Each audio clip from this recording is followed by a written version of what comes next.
Olá, eu sou Darcy Bizan e você está no Tu Porém Podcast.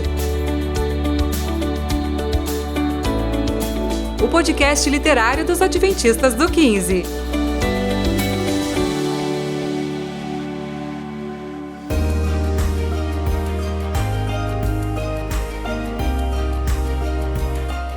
Episódio 39, O Grande Conflito, capítulos 28 a 30.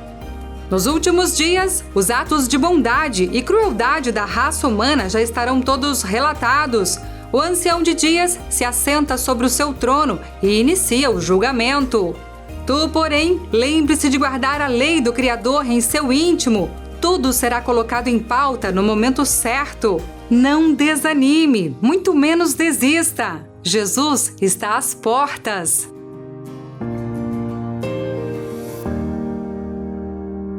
Bom dia, boa tarde, boa noite, queridos amigos. Como vocês estão? Estamos aqui reunidos para mais um episódio do nosso querido podcast literário Tu Porém. E eu não estou aqui sozinha, eu estou com ele, que além de jornalista, ele é líder de jovens e pertence à igreja do Boni 4. Quem aí adivinha quem é? É ele mesmo, o Vinícius. E aí, Vini, como você tá? Fala, Paulinha, tudo bom? Fala, minha gente.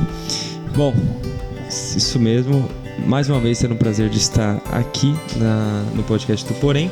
E eu não estou sozinho, também estou com o meu melhor amigo, meu diretor de jovens do coração, né? Da mesma igreja, o Lucas. Tá bom? O Lucas está aqui comigo. E aí, Vini, tudo bem, pessoal? É uma grande alegria para mim estar aqui com vocês. Realmente é um podcast que tá no meu coração. A gente tem uma longa história aí, né? Desde a vida de Jesus até o grande conflito. Olha só, dá um tema de pregação isso aí, né?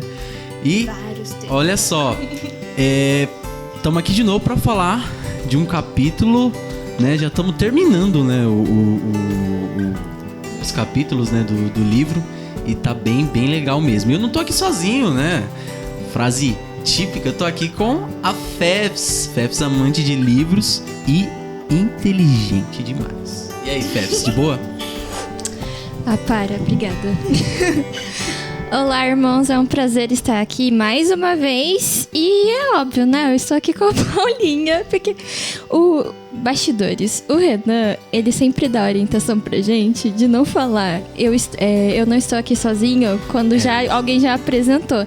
Só que isso é meio que automático da gente, mas aí eu tô com a Paulinha. Então é isso, eu estou aqui, como vocês já bem sabem, né? Sempre faço a abertura dos episódios.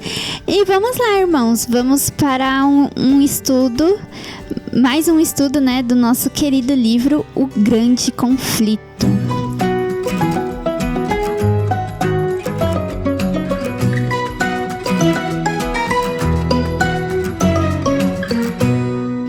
Bom, irmãos, hoje é o episódio de número 39 e nós vamos estudar dos capítulos 28 a 30. Estudar não, né? Nós vamos comentar sobre esses capítulos.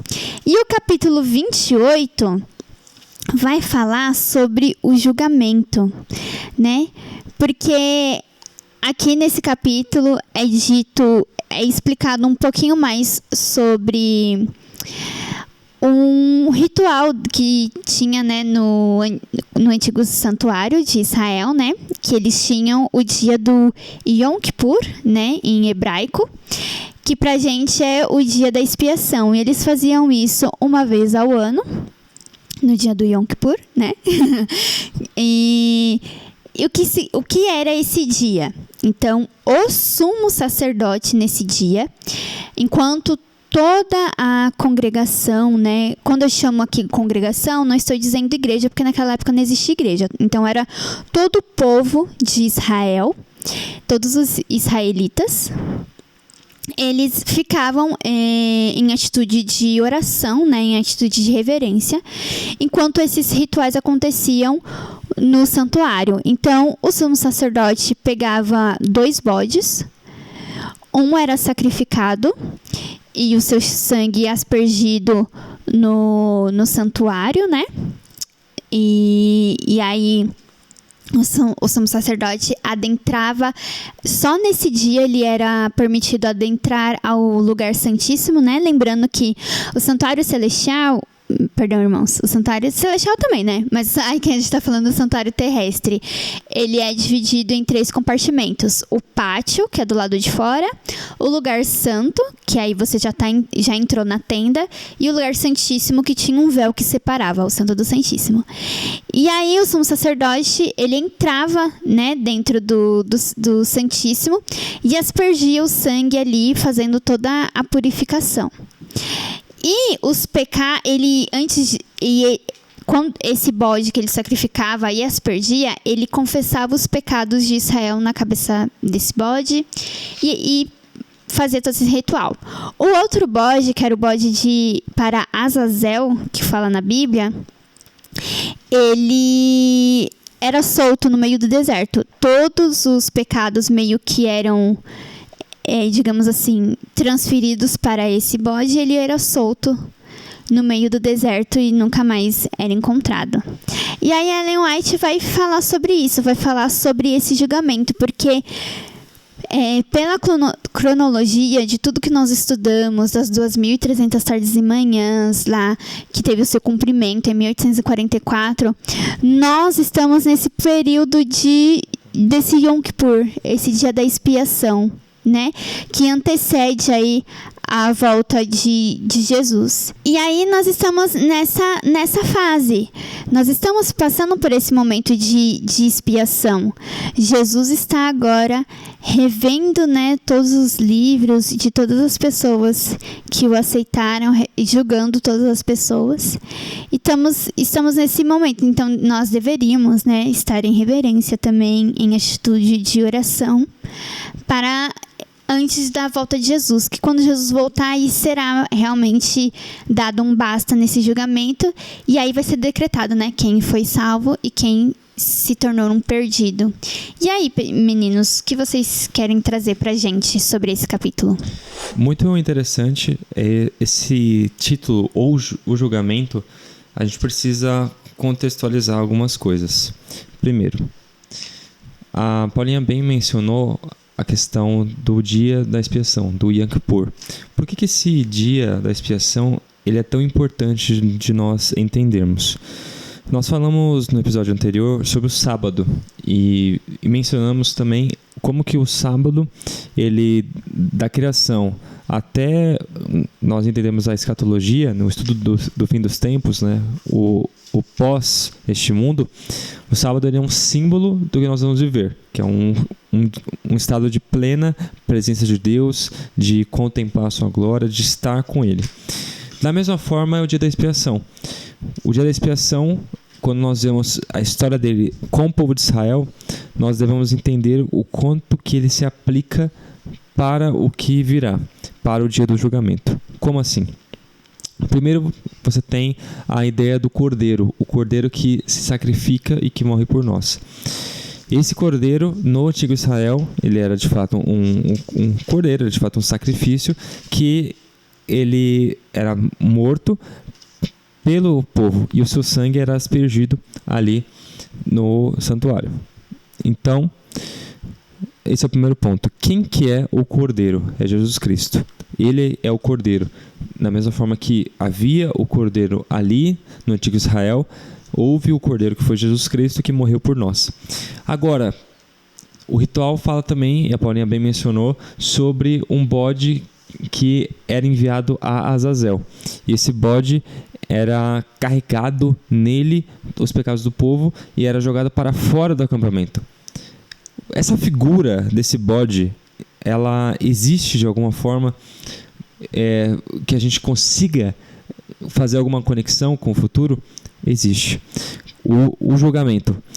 Nós temos todo esse processo do milênio. A gente não entrou ainda no milênio, então é um ponto importante. Nós estaremos, depois da volta de Jesus, nós viveremos 1000 anos no céu com Cristo. E nesses 1000 anos nós entenderemos as coisas, porque as pessoas foram salvas, porque não. Nós vamos, a Bíblia fala, né, que nós vamos julgar com os anjos. Nós vamos julgar ali, vamos estar na presença de Deus nesses 1000 anos. E após esses 1000 anos, Satanás, ele estará preso durante esses 1000 anos na terra. Ele não terá ninguém para atormentar. Essa será a prisão de Satanás. Após essa prisão, então, é que haverá um outro momento, quando a Nova Jerusalém ela irá descer. Ela virá aqui na terra e será estabelecida como a nova terra. Só que o bode que carregava, que era afastado do acampamento, esse bode nunca mais era visto. Essa mesma figura, nós estudando mais a fundo a escatologia, é a figura de Satanás. Que o Satanás ele não carrega nossos pecados, mas ele é apartado da mesma forma como o cordeiro. É jogado sobre ele todo o pecado, toda a iniquidade, e é destruído com ele. Então, aquele bode lá no antigo Israel, que era mandado para fora do acampamento, Satanás será o bode que será mandado para fora do acampamento. O lugar dele será de fogo e de enxofre. Ele que vai receber essa punição, da mesma forma que foi no antigo Israel. Então, o julgamento ele se dá nessas partes. E nós vamos entender ao longo do livro do Grande Conflito como que se dá e como será o final dos tempos. E como será a destruição completa do mal. E um ponto que é importante até mesmo para a Igreja Adventista, né, em si, porque meio que Ellen White está contextualizando, né? Isso ocorre depois lá do grande desapontamento, que as pessoas tinham, lá pelos cálculos, enfim, tinham chegado na conclusão de que Jesus voltaria no dia 22 de outubro de 1844. Só que Jesus não voltou nesse dia. E aí, as pessoas que continuaram, né, estudando, se dedicando, tentavam entender o que aconteceu exatamente nesse dia. Mas o que aconteceu? Porque as contas batem nesse dia, o que está acontecendo? Enfim, falando de maneira bem rápida, né, descobriu-se que, então, esse dia 22 de outubro de 1844 seria o início do que nós adventistas chamamos de juízo investigativo. E é muito bom os meninos terem começado nessa explicação a respeito do dia da expiação, porque o dia da expiação é a base para essa nossa doutrina, né, da igreja. E, basicamente, a gente compreende que o santuário, tudo no santuário aponta para Jesus Cristo, né? E o próprio Jesus Cristo, ele atua no santuário como um sacerdote. Aí você pode se perguntar, Fernanda, como assim Jesus Cristo atua? Exatamente, porque tem um santuário celestial. O próprio Deus, quando pediu para Moisés, né, construir o santuário, tudo, ele deu todas as medidas e tudo conforme o santuário celestial. Então, a gente entende que nesse dia, 22 de outubro de 1844, Jesus, ele fez o que o sumo sacerdote no dia da expiação fazia. Ele passou do lugar santo para o lugar santíssimo. E era o único momento, né, a única vez que os sacerdotes entravam ali, era o único momento do ano. Então, ninguém entrava ali, somente o sumo sacerdote. E começava, então, a expiação pelos pecados, né? O sumo sacerdote, ele fazia um trabalho ali como intercessor do povo para pedir perdão pelos pecados.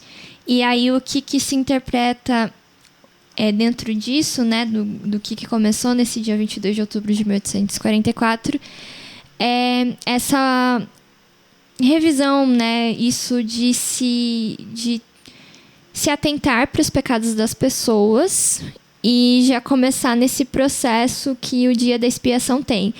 Eu comentei de uma maneira muito, muito, muito resumida e seria muito... A Paulinha comentou, né, no episódio passado, seria muito interessante também. Se você tem dúvidas, comenta aqui nos nossos comentários do YouTube, nos procure, pode vir aqui na igreja. Nós vamos estar disponíveis para oferecer um estudo, um complemento a respeito disso. E só lembrando, irmãos, no episódio passado eu lembrei de anunciar, E agora eu lembrei de novo, nós temos o nosso Instagram e você pode mandar uma mensagem pra gente lá no Instagram também, uma DM, né? Que se chama. Então, se você não quiser, às vezes, não quer deixar o seu comentário aqui no YouTube público, né? Por qualquer que seja o motivo, você pode ir lá no nosso Instagram, que só quem tem acesso às mensagens do Instagram é a nossa equipe, né? Sou eu, a Fernanda e a nossa equipe de mídia. Então, é só ir falar com a gente lá, tá bom?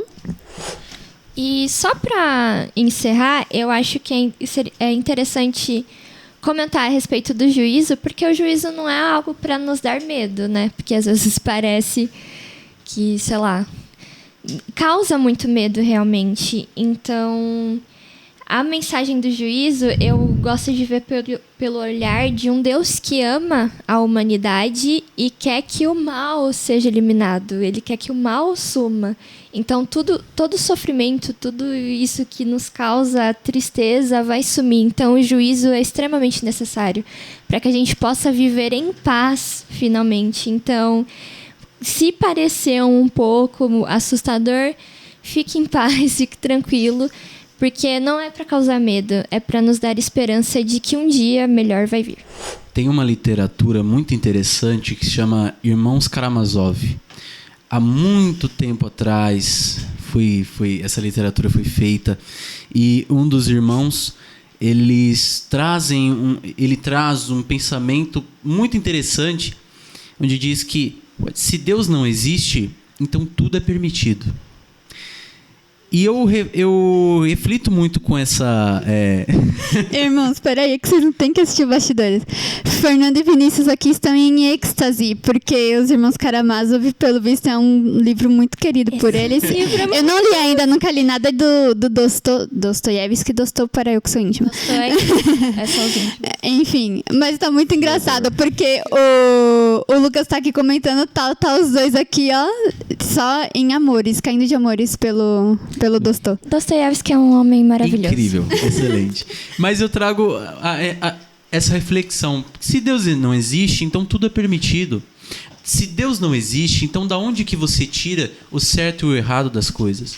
E mais, quando a gente trata dessa ideia do julgamento, a escatologia, o estudo dos tempos do fim, traz esse norte de que tudo que nós fazemos nessa terra, nada vai ficar escondido.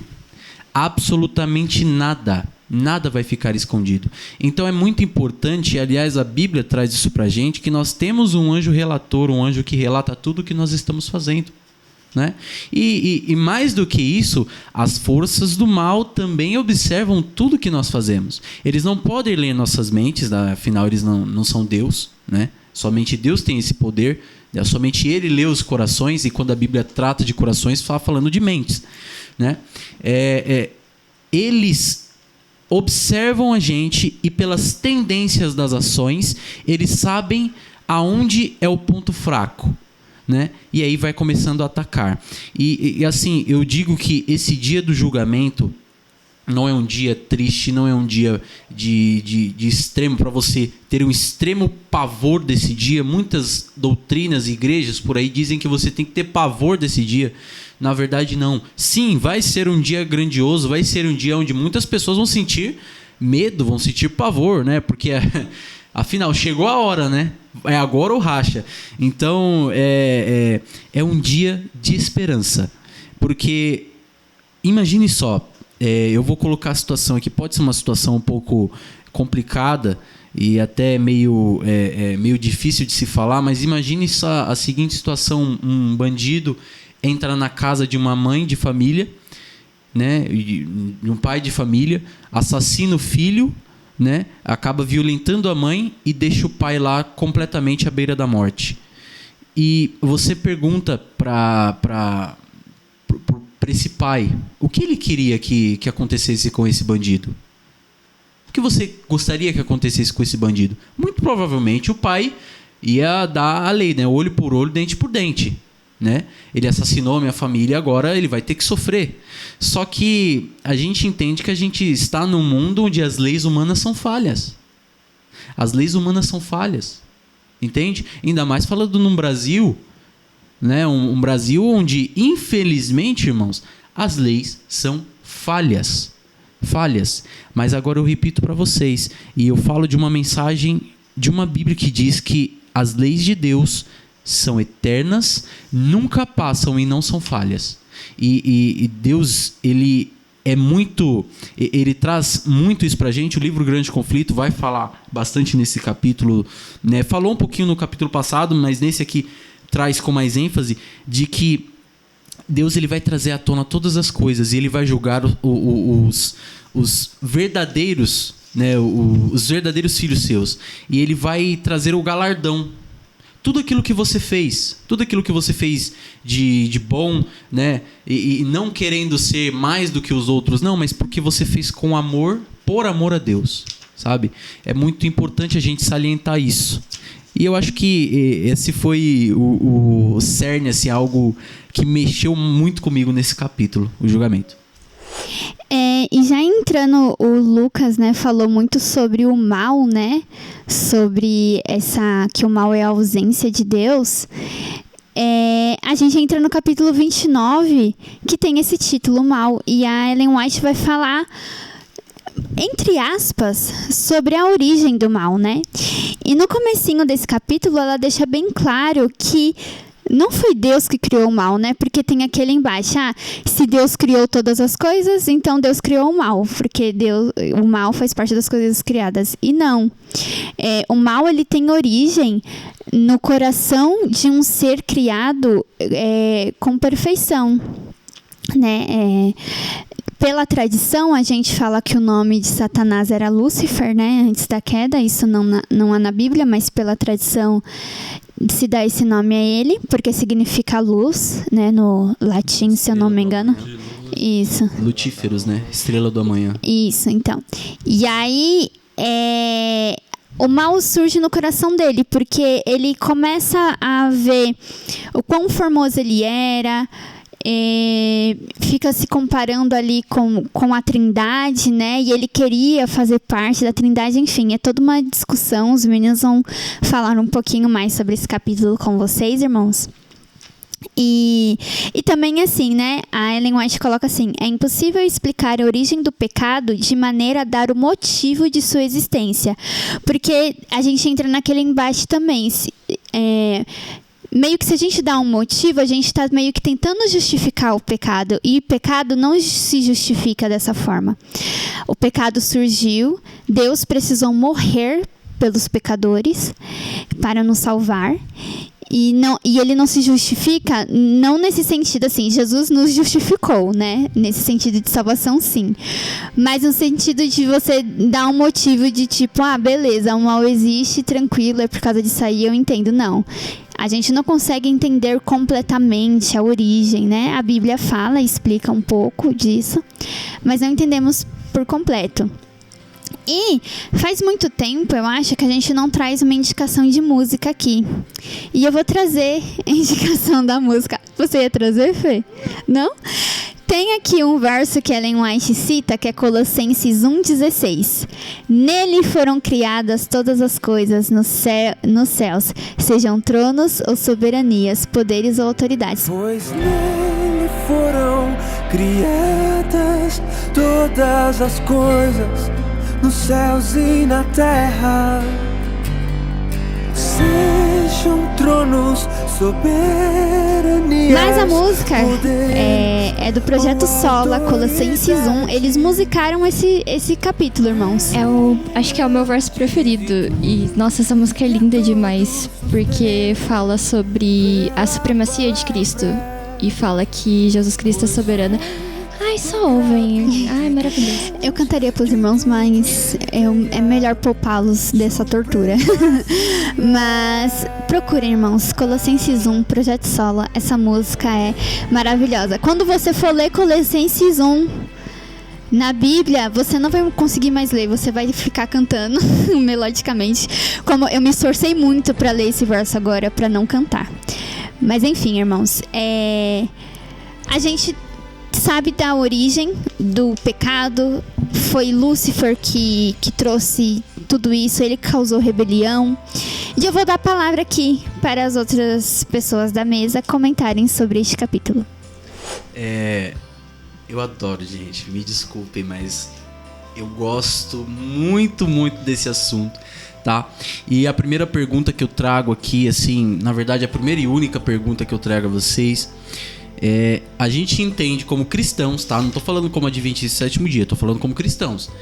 Nós entendemos que Deus é um Deus onipotente, certo? É um Deus onisciente e é um Deus onipresente. Em sua onisciência, ele nem precisa raciocinar, ele já sabe. Não é a mesma coisa que nós, né? 2 mais 2 é 4. Não, a gente precisa contar para saber o resultado. Não, Deus já sabe o resultado, né? Ele é, simplesmente. E quando tem a origem do mal lá na Guerra Celestial, Apocalipse vai relatar isso mais pra gente, Satanás, né, ele é o precursor do mal. Ele é o precursor da revolta contra Deus. E eu pergunto, se Satanás foi o precursor da revolta contra Deus, Deus em sua onisciência sabia que Satanás seria esse tal precursor. Então por que Deus criou um ser que traria tanta desgraça no mundo? É uma pergunta que até mesmo um ateu faria, né? Aliás, que muitos ateus dizem por aí. E eu repito para vocês, o livre-arbítrio, ele existe. Falar de livre-arbítrio é bíblico. E tá aí a resposta. Nós temos um livre-arbítrio. Deus nos criou como seres livres para aceitá-lo ou rejeitá-lo. Aliás, quando Deus nos dá o livre-arbítrio, ele assume o risco de que nós podemos o rejeitar. E foi o que o diabo fez. O diabo fez isso no céu. E Ellen White, ela vai trazer essa ideia sobre o mal, que o mal, ele como eu disse, né, no capítulo passado, no episódio passado, o mal, ele é a ausência de Deus, a ausência pura de Deus. E tratando desse mal todo que acontece na humanidade, é justamente por conta de uma coisa, né? Que na verdade de um precursor que trouxe isso para o mundo, o pecado. Lá no Jardim do Éden tinha uma regra lá no jardim, que era não comer do fruto do bem e do mal, certo? E Deus fala para Adão e Eva assim, vocês não devem comer desse fruto, porque no dia em que deles comer, vocês certamente morrerão e serão conhecedores do bem e do mal. O que seria esse bem e mal? É justamente o pecado. Dor, morte, sofrimento, tristeza, tudo isso. Eu digo que nem o próprio Satanás sabia a tamanha desgraça que era você colocar o pecado no mundo. Nem ele sabia. Mas Deus conhecia a essência pura desse terror que era o mal. E tanto é que entrou no mundo. E eu digo assim para vocês que o mal existe, tá aí. Mas a gente tem que fazer uma escolha. Ellen White, ela afirma, né, mostra pra gente que no final dos tempos as pessoas, muita gente quando ver Jesus voltar vai começar a se arrepender naquele momento, né, de tudo que fez. E aí vão começar a se ajoelhar, pedir, não, misericórdia, Senhor, não me queime, nem nada disso, tudo mais, e vai ser muito tarde, né? Mas ainda tem tempo, a porta da graça ainda está aberta. Mas a porta da graça não está em reforma, gente. Ela continua sendo estreita. Satanás, ele é o autor do mal. Nós entendemos que Satanás, ele foi um anjo querubim, um anjo da guarda, um anjo cobridor. Era aquele mais próximo de Deus em todos os anjos. Mais próximo de Deus em proximidade mesmo, né? Não em caráter, não em majestade, nada desse tipo. E Satanás, ele tinha uma escolha, ele tinha uma liberdade. E a forma como ele escolheu exercer essa liberdade foi se rebelando contra a Deus. É isso que nós entendemos em alguns relatos de Isaías e Ezequiel. E por que isso aconteceu, né?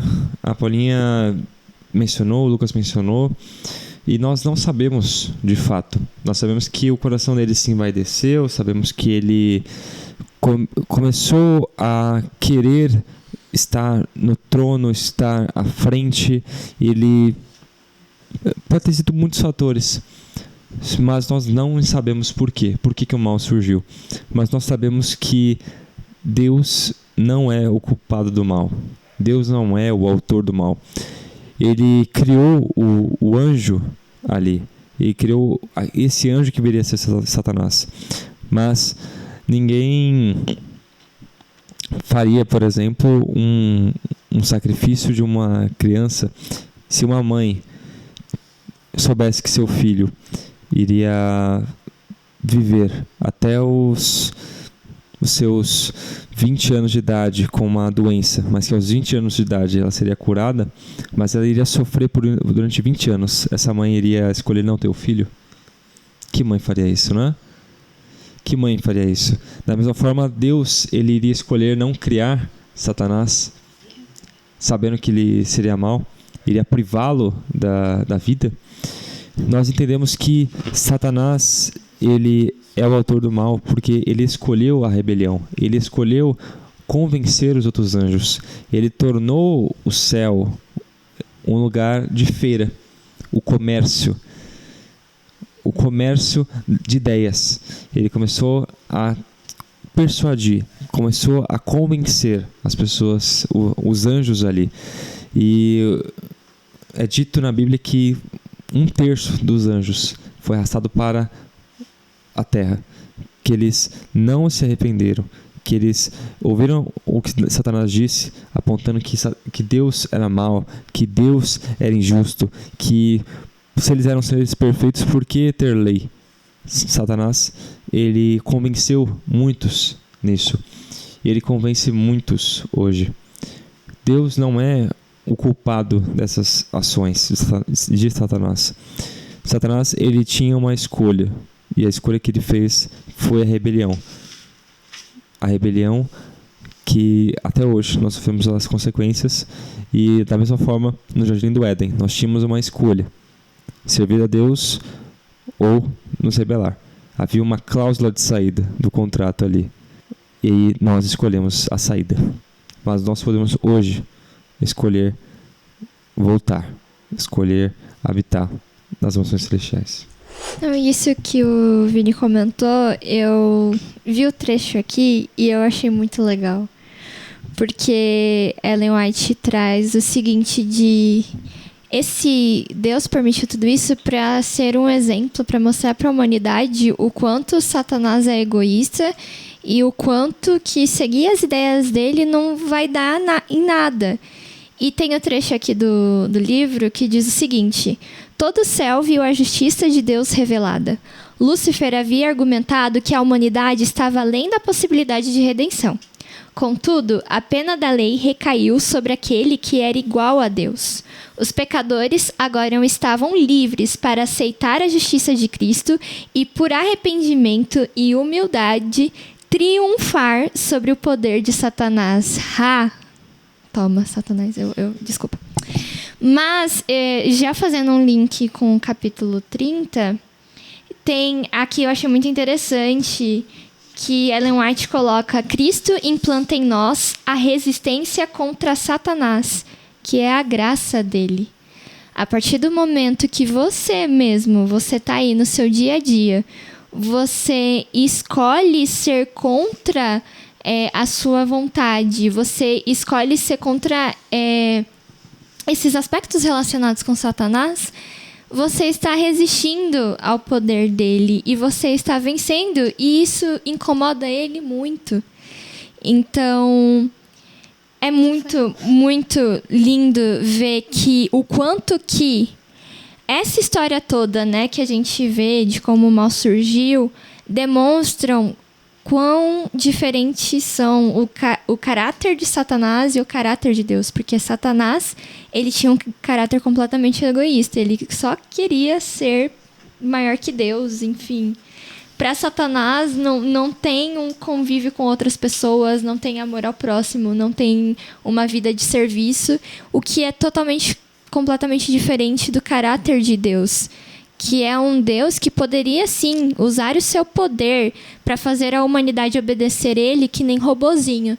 Só que Deus é tão bom com a gente, que ele nos dá a liberdade da gente escolher. E isso deve ser uma angústia para ele, porque ele ama a gente completamente. E aqui nos bastidores a gente estava até comentando que esses capítulos se relacionam muito com a nossa lição da escola sabatina dos jovens, que pelo menos nesse período que a gente está gravando, a gente falou muito disso, de que tem em Deuteronômio, o capítulo 30, dos versos 15 ao 20, que Deus faz um chamado ao povo de Israel. Eu mostro aqui para vocês a bênção e a maldição, né? A morte e a vida. E Deus fala, ele meio que implora, escolhe a vida. Tudo que Deus mais quer é que nós escolhamos a vida, que nós escolhemos viver com Ele. Porque se a gente escolher a outra opção, não existe vida.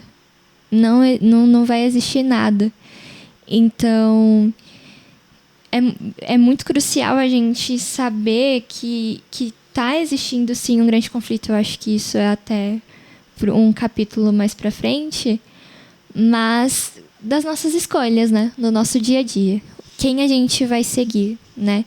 E saiba que nós temos resistência contra Satanás. Deus concede isso para nós através da graça dele. E isso é muito bom. O amor de Deus venceu. Então, maravilhoso.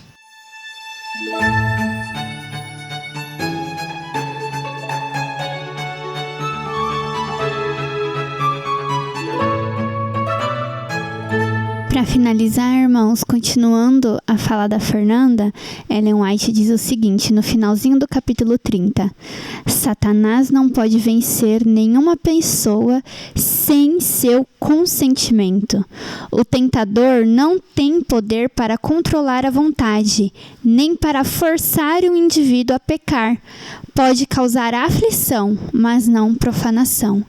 Então, irmãos, quando a gente cai em pecado, a gente às vezes coloca a culpa em Satanás. É culpa dele sim, porque ele trouxe o pecado à existência, mas é nossa culpa. O cair é nossa culpa. Só que o levantar é de Cristo, né? Uma frase bem clichê, porque nós pecamos, nós temos culpa sim, mas nós temos um Salvador. A partir do momento que a gente se arrepende de coração e procura não mais pecar e procura se aproximar cada vez mais de Deus, Jesus nos dá a graça. E Ele não nos dá a graça mediante o nosso esforço, se a gente vai tentar ou não. A graça já foi concedida, irmãos. A gente precisa apenas aceitar o perdão do Salvador. E a nossa luta é contra o inimigo, é contra Satanás. Não é contra pessoas. Às vezes a gente, falar aquela pessoa que me faz errar. Não, nossa luta não é contra pessoas, contra seres humanos. Nossa luta é contra o próprio Satanás. Então é isso. Nós ficamos por aqui por hoje. Relembro os irmãos que este livro está disponível em qualquer igreja adventista do sétimo dia. Para você tê-lo fisicamente, você pode ir em qualquer igreja pedir o seu livro, O Grande Conflito. Ele também está disponível em audiolivro, em áudio na internet. E também o e-book também disponível gratuitamente. Não se esqueça de curtir, comentar e compartilhar esse episódio. Comente aqui se você gostou, se não gostou, comente as suas dúvidas. Vai lá no nosso Instagram, no @tuporém.podcast lá no Instagram e converse com a gente lá também. Escreva algum comentário, mande uma DM pra gente, uma mensagem. Ficaremos muito felizes de saber como o nosso trabalho aqui, através do Espírito Santo, como tem atingido vocês. Então é isso, vou ficando por aqui. Até a semana que vem. Tchau, tchau.